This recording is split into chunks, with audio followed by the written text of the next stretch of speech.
a working group set to be announced later on this afternoon by Boris Johnson and the President of the United States, Joe Biden, but not many details are expected to come out. What is your reaction to that? What do you want to see coming from these two gentlemen? Good morning. I think we have a good opportunity to take decisive actions and to open the corridor in the North Atlantic. It's an important market for us, but it's also an important market for the world. We need to open a corridor between two countries where they have a successful vaccination rate. I think we need to take into consideration that every day that we are not flying, UK businesses are losing around 23 million pounds.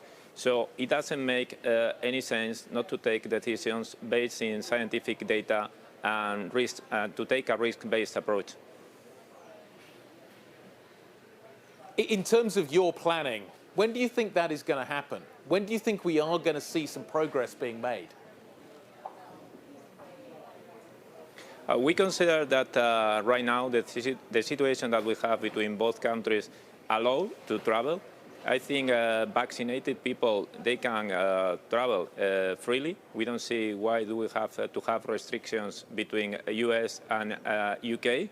So as soon as we can have an action and to open that corridor will be very important for all of us. What we are asking to the G7 leaders is that we want to open corridors between countries where successful vaccination rate. We also need affordable and simple testing. It's important also to have well-staffed borders where we can use contactless technologies. And for sure, digital passes are going to help in all this because we need to check a lot of documentations where the people they are at the airport. Luis, it is clear that the UK is not ready to open up at the moment in terms of allowing its citizens to travel freely across into Europe. We've just seen Portugal being taken off the list. The case counts with the new Delta variant in the UK is climbing and climbing quite rapidly. What is your expectation now for the summer, given all of these events, for flying in Europe? I think in Europe, the European digital COVID passport is going to help. I think the approach that the different countries are having is that vaccinated people or people with a test that they can demonstrate that they don't have the virus or they have passed the COVID, they can travel. And I hope this is going to help to the intra-European traffic. But as I said, we need also to open important corridors, and North Atlantic is one of them. So I think that the meeting they are going to have today and this task force is going to be important.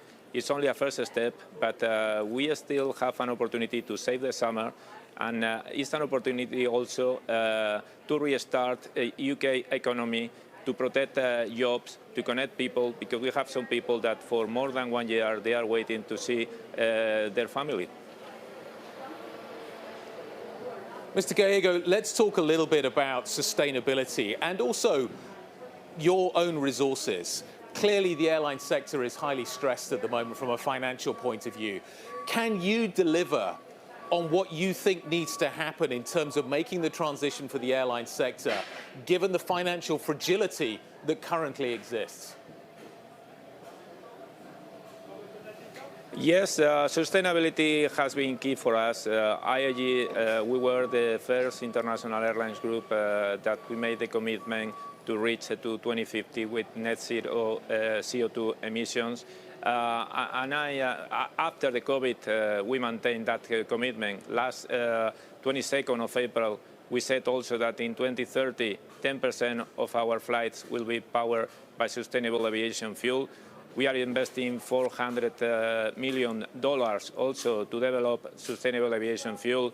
And also we are participating with some innovators developing what can be the aircraft for the future. So the commitment is even stronger than it was before. It's true that as a consequence of this crisis, all the airlines, we are going to be smaller and with a huge amount of debt that we need to repay. but the commitment with the sustainability is there, and we are sure that we are going to arrive to the objectives that we established. Mr. Gallego, many of those that are watching this program will be business travelers. They will be waiting for the North Atlantic to reopen. They will be waiting to get back onto planes. Nevertheless, do you think, from a sustainability point of view, that we should be encouraging business travel to come back? Do you think that is something that we should rethink? We've all learned that Zoom calls can do some of the business that we need to do. I think business traffic is going to come back. We see that 3/4 of the corporates that we talk and the customers, they say that they are thinking to travel internationally by the end of the year for business. So, and it's true that in parallel we have the sustainability issue. But what we are doing right now is to take action in the short term, and for that we are investing in the latest technology that we have for the aircraft. And you know that in IAG we are receiving 787 350s that are aircraft that they can reduce the fuel consumption up to 40%. And also we think that in the short term, sustainable aviation fuel is an important solution, and for that we need the commitment from the different governments, because it's not only a question of the airlines, it's also the commitment to invest in that technology, to have enough plans, and at the end the price of sustainable aviation fuel has to be competitive in order to allow us to arrive to the levels that we have committed.